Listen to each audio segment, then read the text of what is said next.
좌식 샴푸에 대해서 설명을 드리겠습니다. 좌식 샴푸는 이렇게 모델이 앉아서 받는 경우를 말하는 거고요. 앉아서 받기 때문에 고객이 오랫동안 누워있지 않아도 편안하게 샴푸를 받을 수 있습니다. 주의할 점은 샴푸제가 얼굴로 흐르지 않아야 되고, 좌식 샴푸할 때 샴푸제를 도포하는 방법이 여러 가지 방법이 있습니다. 애플리케이터를 사용하는 방법이 있고, 이런 염색볼을 사용하는 방법이 있는데요. 두 가지 방법 모두 샴푸와 물의 비율을 1:1로 섞어서 사용하면 좋고요. 물 1과 샴푸제 1을 섞어서 거품을 냅니다. 너무 풍부한 거품을 내라는 게 아니고요. 잘 믹싱을 해서 섞도록 해야 되고요. 우리 스케일링 한 것처럼 두피 쪽에 0.5cm 간격으로 발라줍니다. 두피 쪽에. 우리 샴푸 거품 낼 때 두피에서 거품 내는 게 중요하다 그랬잖아요.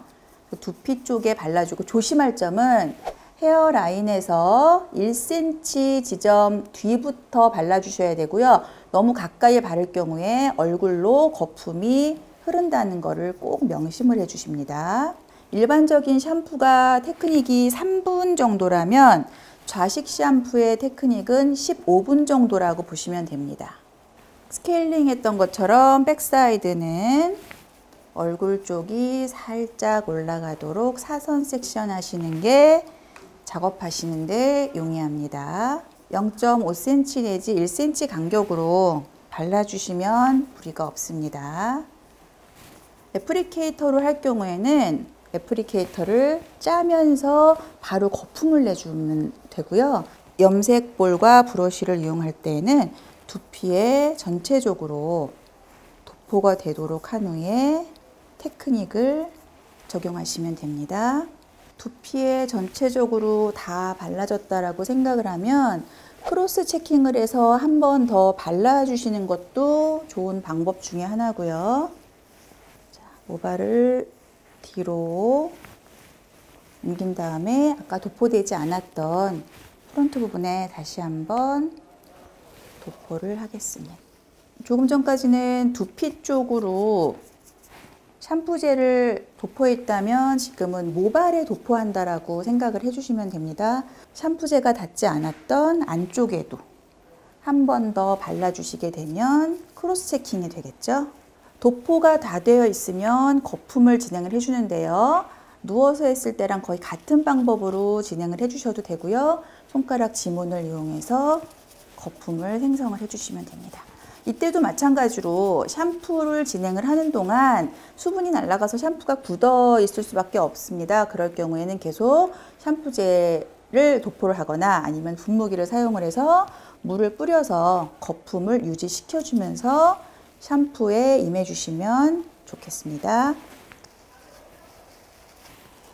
거품을 생성할 때, 사이드 쪽에서 거품을 생성할 때는요, 거품을 해줘서 머리카락을 뒤쪽으로 모아주시면 머리카락이 얼굴 쪽으로 흐르는 것을 방지할 수 있고요. 거품 생성 후 테크닉 들어가겠습니다. 사이드에서 지그재그로 같은 방법으로 들어가서 진행을 해주시면 됩니다. 보이시다시피 처음에는 같이 시작합니다. 엇갈려 주면서 진행을 해주십니다. 이게 누워서 했을 때랑 조금 다른 방법입니다. 백사이드로 지그재그로 해서 내려오고 있습니다. 마찬가지로 백사이드에서 다시 한번 들어가 줍니다. 헤어라인을 잡으시고 네이프에서 프론트를 향해서 지그재그로 올려옵니다. 같은 방법으로 내려가 주시고요. 백사이드에서도 같은 방법으로 탑 부분에서 손목 교차로 해서 샴푸 들어갑니다.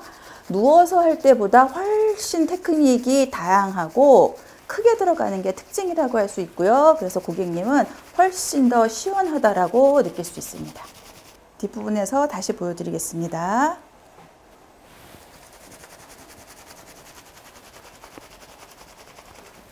머리카락이 엉키는 것 같으면 반드시 이렇게 정리를 해가면서 해주셔야 되는데요. 그 이유는 고객님이 거울로 보고 있는 경우도 있지만 이렇게 해야 머리카락이 조금 덜 엉키고 샴푸하기가 용이하기 때문입니다. 네이프에서 탑 쪽으로 올라오는 테크닉을 다시 한번 보여드립니다. 머리카락을 느슨하게 잡아줘야 해요. 그리고 나서 네이프 쪽에서 프론트 앞쪽으로 오는 테크닉 지그재그로 보여드립니다. 이렇게 해서 지그, 재그, 지그, 재그. 머리카락을 꽉 잡고 있으면 엉켜가지고 손가락이 들어가지 않으니까 느슨하게 잡은 상태에 있어야 테크닉이 당기지 않고 잘 들어갑니다. 자, 마찬가지로 백사이드에서 앞쪽으로 진행을 합니다. 지그재그로 넣으면서 머리카락을 손등에 손가락을 이용해서 올려주시면 머리카락이 이렇게 흘러내리는 일이 없겠죠. 백사이드 진행을 해주시고 마찬가지로 반대쪽 백사이드로 같은 방향으로 진행을 해주십니다. 거의 탑 부분으로 올리신다고 생각하시면 되고요. 자, 누워서 했을 때랑 같은 방법으로 손가락의 지문을 이용해서 네이프 부분을 잡아줍니다. 저는 지금 화면에 보이게 하기 위해서 머리카락을 계속 잡고 있는데요. 원래는 양손으로 진행을 하는 겁니다. 지그재그로도 해주시지만 굴려가면서도 해주시는 거예요. 두피에서 지그재그로 올라갑니다. 엇갈리게 하고 있죠. 백사이드로 내려옵니다. 다시 올라갑니다. 지그재그 기법을 좀 많이 사용하고 있습니다. 마찬가지로 손가락의 지문을 이용해서 지압을 해두듯이 눌러주면서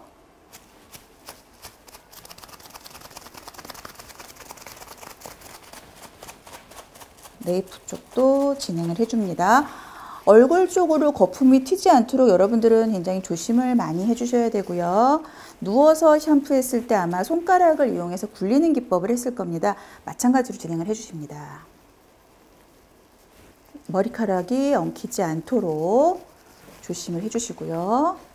누워서 샴푸했을 때와 마찬가지로 손가락의 지문 부분을 이용해서 헤어라인을 둥글게 지압하듯이 샴푸를 해주십니다.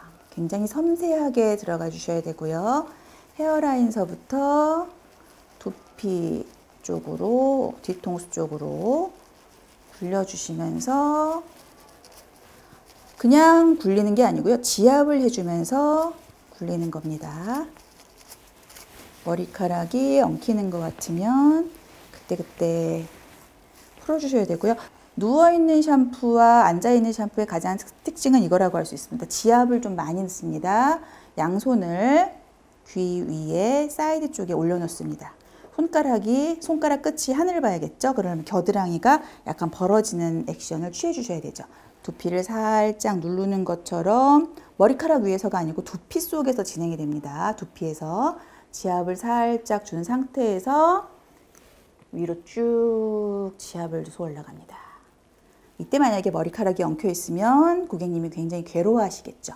그래서 머리카락 엉키지 않게 계속 풀어주라고 제가 얘기를 한 거고요. 자, 사이드 쪽 올라갔으면 이번에는 한 손으로 받치고 백사이드에 여기 사선 부분입니다. 사선 부분에 손가락 3개를 딱 갖다 댑니다. 반대쪽에서 잡아주는 이유는 잡아주지 않고 가면 압이 가질 않아요. 그래서 얘는 안전적이게 딱 잡아주는데 절대 손바닥이 두피를 누르면 안 돼요. 왜냐하면 두피에는 열이 밖으로 빠져나가야 샴푸의 효과도 훨씬 좋기 때문에 손가락 측면을 이용해서 잡아주고 안정적으로 잡아주고 백사이드 부분에 마찬가지로 손가락의 지문 부분에 힘을 준 다음에 위로 쭉 무조건 탑을 향해서 간다고 생각하시면 돼요. 자, 이제 네이프 부분입니다. 목덜미에 햄라인이라고 있습니다. 여기에서 가장 가운데 부분이 있어요. 이 가운데 부분을 아문이라고 우리가 표현을 하고요. 지압을 해주거나 샴푸나 린스를 했을 때 누르면 머릿속이 맑아지고 시원한 느낌을 주게 되니까 지압을 좀 해주시면 좋겠죠. 자, 이런 지점으로 손가락을 올려놓으시고요. 마찬가지로 머리카락을 느슨하게 잡으셔야 됩니다. 자, 지압하듯이 위로 쭉 올라갑니다.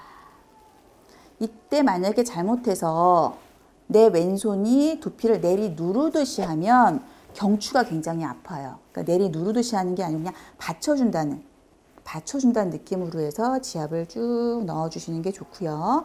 마찬가지로 반대쪽 백사이드도 진행을 해주시면 됩니다. 자, 조심할 점은 이거예요. 내가 너무 작업에 심취하다 보면 나의 몸이 고객한테 기댈 수가 있어요. 너무 열심히 해주려다 보니까 고객한테 기댈 수가 있어요. 절대로 해서는 안 되는 행동입니다. 고객과 나의 사이에는 언제든지 손바닥 하나 또는 주먹 하나가 들어갈 정도의 공간을 확보한 후에 작업을 해주시는 게 좋습니다.